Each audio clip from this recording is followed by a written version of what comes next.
let's do something about insurance. What is basics? What is an insurance? If you make a contract or an understanding between two parties, that one party will cover the loss made by the other party, that is a contract or an understanding. That is known as a insurance. And when you make a contract, there has to be a written contract in which there will be conditions given, and what will be the conditions, how much will he pay, all that will be written. And wherever this is written, this is known as a policy.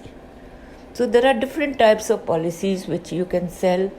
So there will be different ways of selling a policy, how you can go about it. That we'll do in detail now.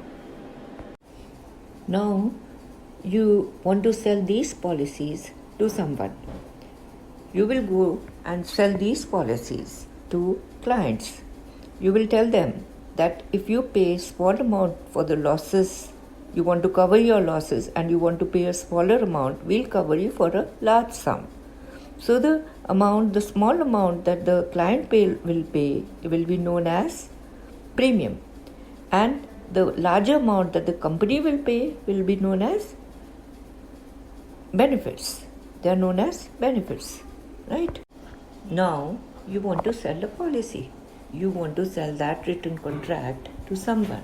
Someone should buy a policy so that he will pay a little amount which will be known as premium, and the other person will pay for the loss which will be known as benefits. So for that you have to become an agent.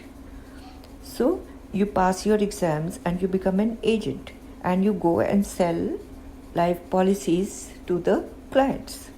Now if you go to a client, what will you give him first? You will give him a guide where there will be basic information about all the policies that are available.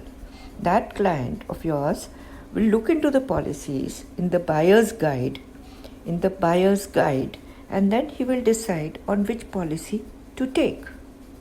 He will decide on a policy, and then when he decides that I want this policy, you will give him an application form to sign, to complete and sign. And once he completes the application form, you also have to sign there. So both of you have to sign on the application form.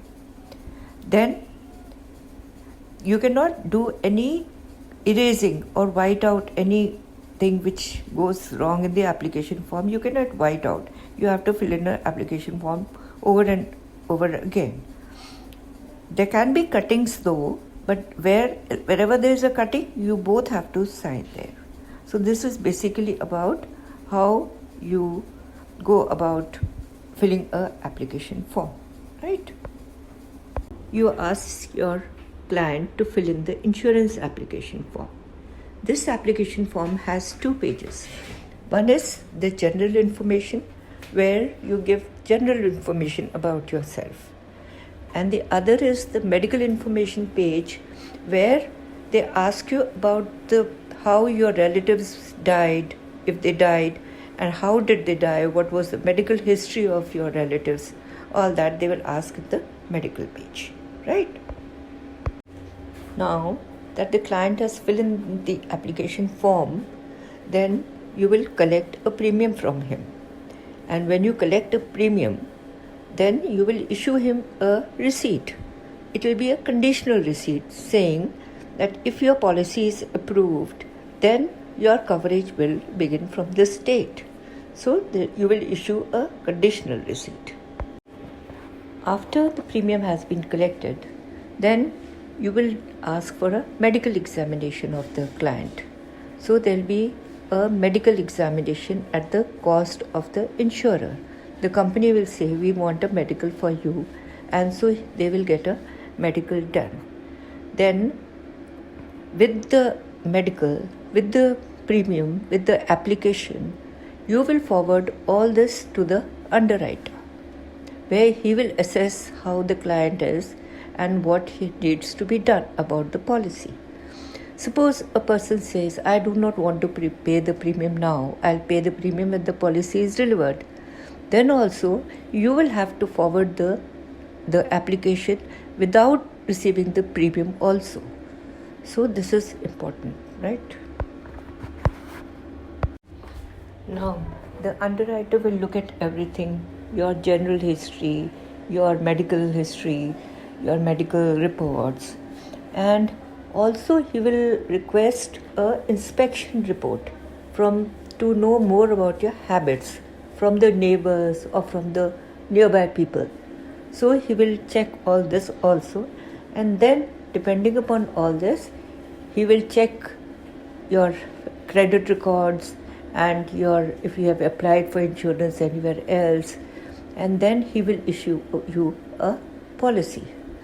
And depending upon how your policy is, if it is a normal thing, everything is all right, he will give you a standard policy.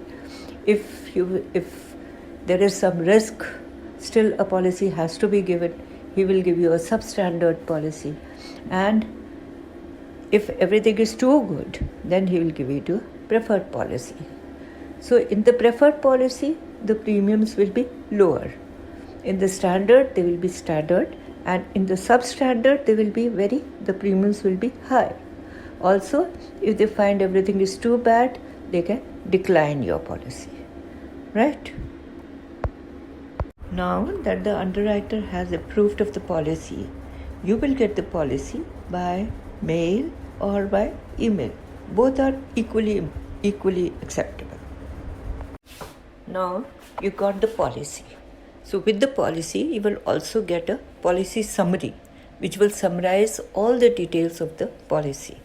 What it will not mention is the name of the beneficiary.